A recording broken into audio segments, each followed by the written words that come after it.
চারপাশে রঙের ঝলক, মুখোশে মুখোশে সৃজনশীলতা আর ঢাকের তালে তালে জেগে ওঠা এক উজ্জ্বল প্রতিবাদ। বাংলা নববর্ষ 1400-কে বরণ করতে ঢাকা বিশ্ববিদ্যালয়ের চারুকলা অনুষদ থেকে বের হলো বরাবরের মতোই বর্ণাঢ্য বর্ষবরণ আনন্দ শোভাযাত্রা। এবারের প্রতিপাদ্য নববর্ষের ঐকতান, ফ্যাসিবাদের অবসান শুধু উৎসব নয়, ছিল এক দৃপ্ত সাংস্কৃতিক বার্তা, যেখানে আনন্দ আর প্রতিরোধ হাতে হাত রেখে হেঁটেছে একই ছন্দে। আনন্দ আর সচেতনতার এই মিলন মেলায় বাংলার সংস্কৃতি যেন নতুন করে উচ্চারণ করল তার সাহসী কণ্ঠস্বর।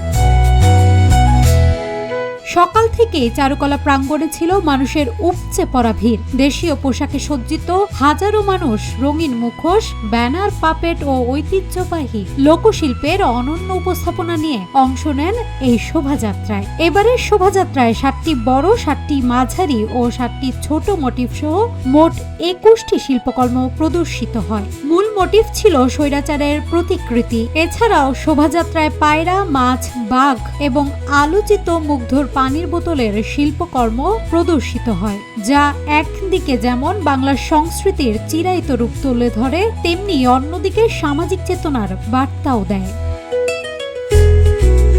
চারুকলা অনুষদের ডিন, শিক্ষক, শিক্ষার্থী, সংস্কৃতিকর্মী ও সাধারণ মানুষ সকলে মিলে অংশ নেন এই বর্ণাঢ্য আয়োজনে। মঙ্গল ও শুভবোধের প্রতীক হিসেবে এই শোভাযাত্রা দীর্ঘদিন ধরেই বাংলা নববর্ষের অবিচ্ছেদ্য অংশ।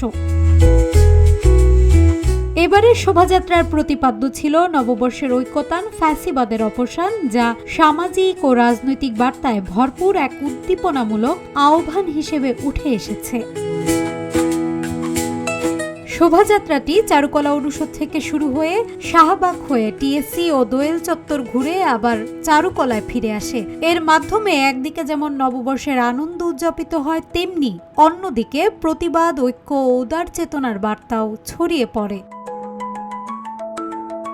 ইউনেস্কো স্বীকৃত এই আয়োজন শুধু উৎসব নয়, এক শক্তিশালী সাংস্কৃতিক প্রতিবাদও, যা আবারও মনে করিয়ে দেয় সংস্কৃতির শক্তি দিয়ে অন্যায় ও ফ্যাসিবাদকে প্রতিহত করাই বাঙালির চেতনা।